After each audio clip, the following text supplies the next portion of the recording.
This is macOS Ken. Unfun financial stories, interesting tales of iPhone durability, and unplugging a few Apple Arcade games. It is Tuesday, the 19th of July, 2022. I'm Ken Ray, and this is news from macOS Ken, brought to you by yours truly and sponsored by SimpliSafe, the right way to protect your home.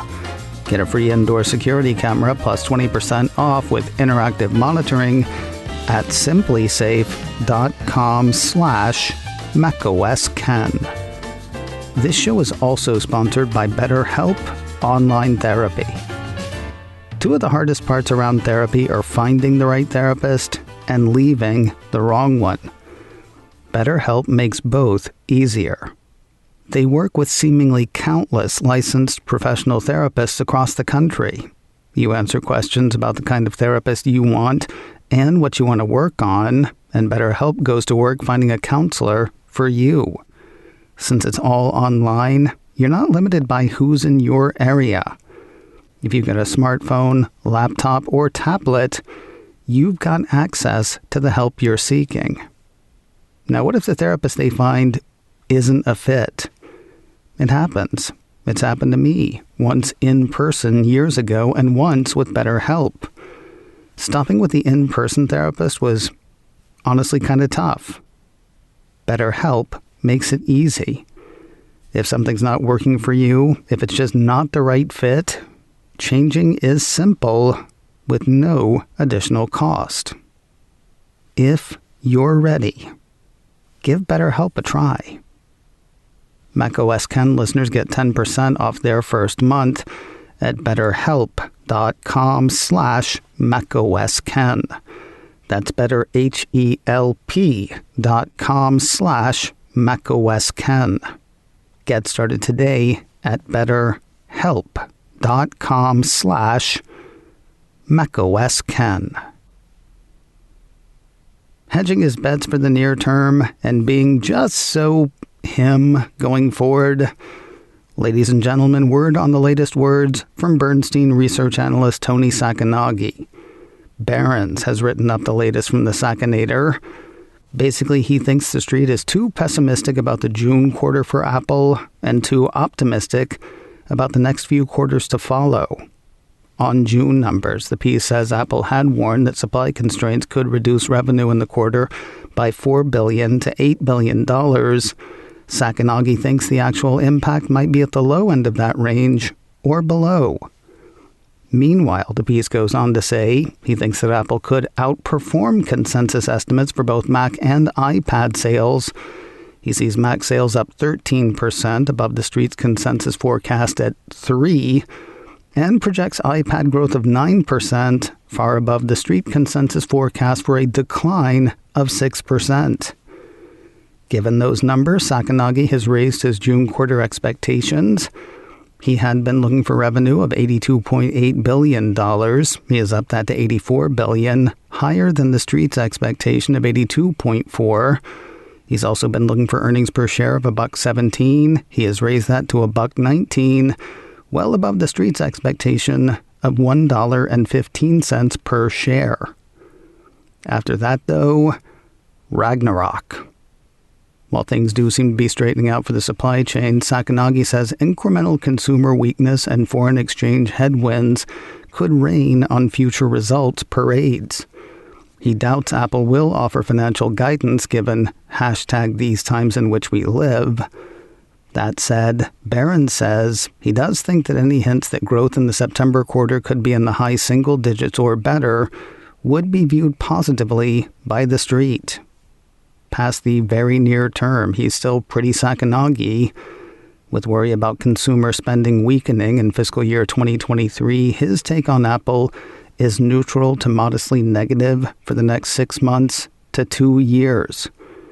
Quoting his note again, we worry that growth may slow as consumers are increasingly pressured by inflation and rising rates. Apple is consumer-centric and is highly transactional, with less than 10% of its revenue and profits being recurring, meaning it could be vulnerable to a downturn. Sacconaghi has a market perform rating on Apple shares. His price target on the shares is $170. No news of layoffs, though there is word this week that Apple is slowing hiring and spending for parts of its business. Mark Gurman, Bloomberg's guy in the know, says secret peeps have told him that moves are being made to cope with a potential economic downturn. According to the report, the decision stems from a move to be more careful during uncertain times, though it isn't a company-wide policy, said the people, who asked not to be identified because the deliberations are private. The changes won't affect all teams, and Apple is still planning an aggressive product launch schedule in 2023 that includes a mixed reality headset, its first major new category since 2015. The report says the slowdown in spending will not affect planned pay increases for retail and tech support staff. Apple declined to comment for the Bloomberg piece. I guess if you're always selling iPhones, you are always promoting iPhones. With likely just a couple of months between now and the next round of iPhones, Apple has launched a couple of new ads hyping the durability of iPhone 13. The Mac Observer highlights the two spots. According to the piece, the video called Edge demonstrates the protection Apple's Ceramic Shield technology offers the iPhone 13. The other video, called Shake, shows off iPhone 13's spill and splash resistance. Shake and Edge are both available now on YouTube. With all the stories of iPhones surviving falls from amusement park rides and dips and lakes and rivers, one wonders why Apple bothers making and making up commercials. Why not a series of testimonials from people with true tales of iPhone survival? Maybe they don't want people doing stupid things with their iPhones trying to get on the 21st century version of TV.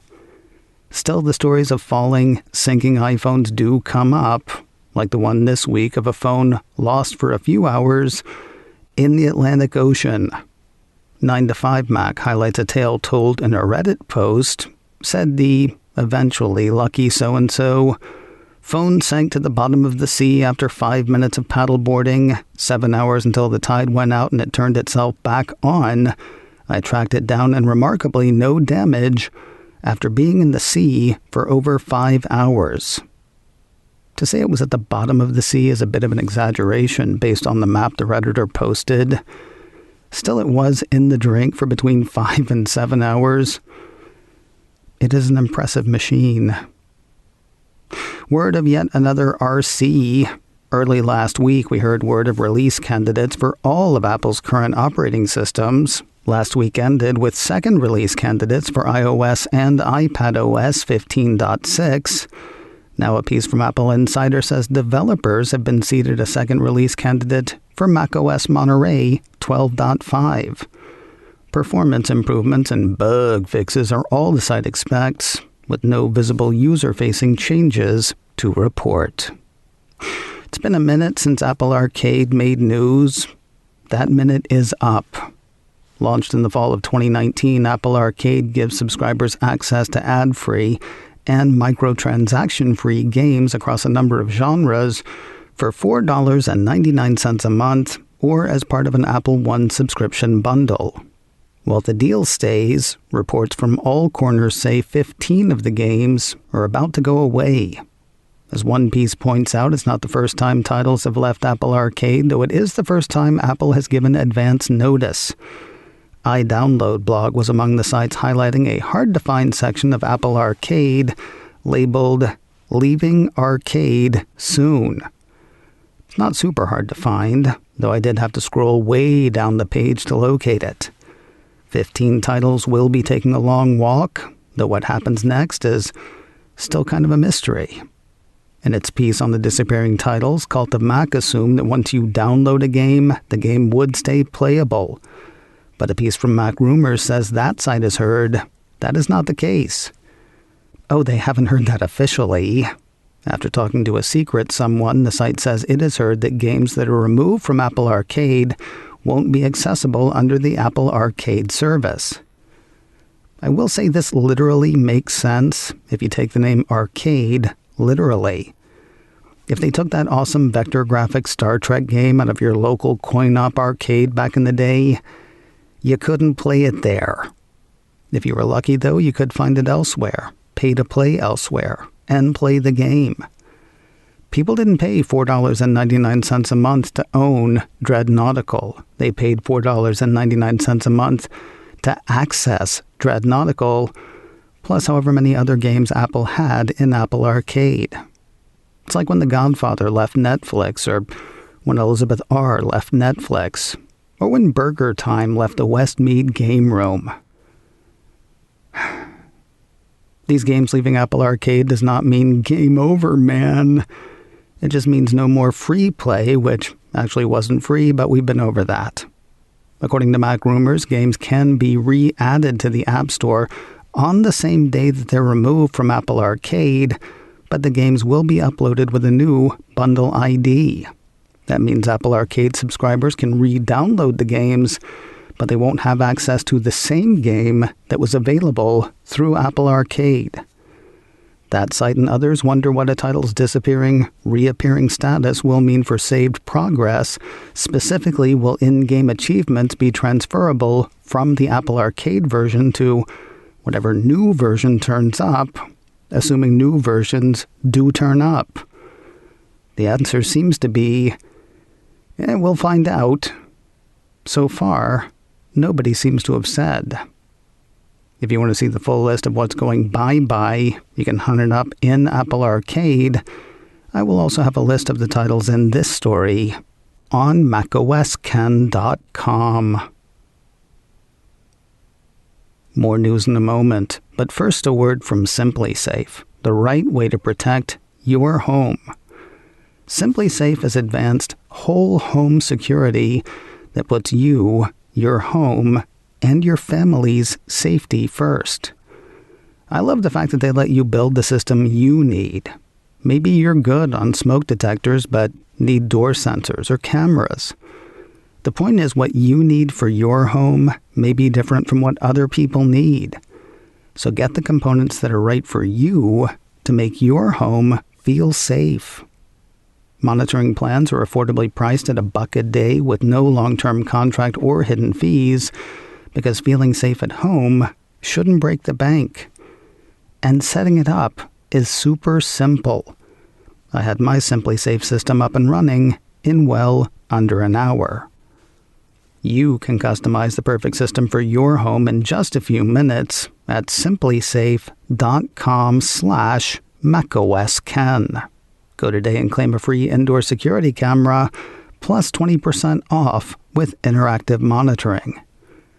SIMPLI. Go to simplisafe.com/macOScan. News this week of a new Apple Store for London. 9 to 5 Mac says Apple Brampton Road will be the city's third flagship location. Situated close to Harrods, the report says Apple Brampton Road is located at a suitably prestigious location, which the Royal Institute of British Architects refers to as the gateway to Knightsbridge. Those words mean nothing to most of us, but still sound, so very posh indeed. The piece says the location will feature a fantastical augmented reality realm. It's unclear whether that's part of the location's grand opening or a dedicated space henceforth. I kind of thought the whole point of augmented reality was it could be and would be everywhere, but okay. We'll find out more in under 2 weeks. Apple's site for the store sets the opening on Thursday, the 28th of July. Apple downtown Brooklyn is closed for some reason, and for some amount of time. Apple Insider says it's heard that the Flatbush Avenue location has been at least partially boarded. That's likely for interior renovations in the site's estimation. The webpage for the location shows it is closed for a week. It is worth noting, though, the schedules on Apple's retail sites only stretch out a week. While that means the closure could last past Monday, it seems likely to be a short-lived time down. Apple did not respond to Apple Insider's request for comment. More awards for Apple TV Plus. Apple issued a press release Monday announcing recognition for 2 of its shows by the African American Film Critics Association. According to the release, AAFCA TV honors recognize outstanding work in the television industry by identifying exceptional content and performances that offer profound and refreshing representations of the world in which we live. To that end, the series Swagger was given the award for Best Ensemble, while the series Pachinko was recognized with the Best International Production Award. Apple says the winners of the 4th annual AAFCA TV honors will be celebrated at a luncheon in Los Angeles. That is set for Saturday, the 20th of August. Apple TV Plus is headed back to Central Park, or vice versa. The Cupertino streamer issued a press release Monday announcing a premiere date for Season 3 of the musical comedy animated series. The 3rd season sees Owen still trying to save the park, and Bitsy still trying to turn it under for development. Meanwhile, Paige is pressing forward with her first book deal.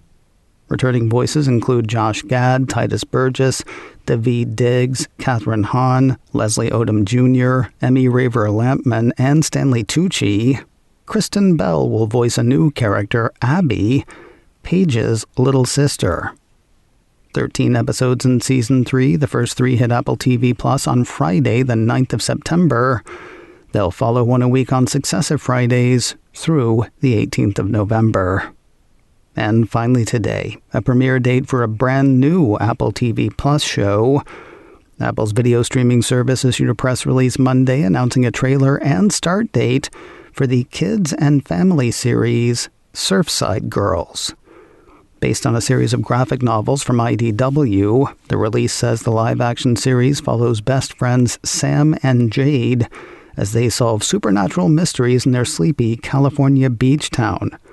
These best friends must combine their polar opposite strengths of imagination and logic in order to solve these supernatural mysteries that hide just beneath the surface. The show hits Apple TV Plus on Friday, the 19th of August. You can catch the trailer now on YouTube. macOS Ken, brought to you by me and sponsored by BetterHelp Online Therapy. Get 10% off your first month at betterhelp.com/macOSKen. This show is also sponsored by SimpliSafe. Get a free indoor security camera plus 20% off with interactive monitoring at simplysafe.com/macOSKen. Advertising handled by Backbeat Media. Online at backbeatmedia.com. You can reach me a couple of ways. Info at macosken.com or call 716-780-4080. Until next time, that is news from macOS Ken. I'm Ken Ray.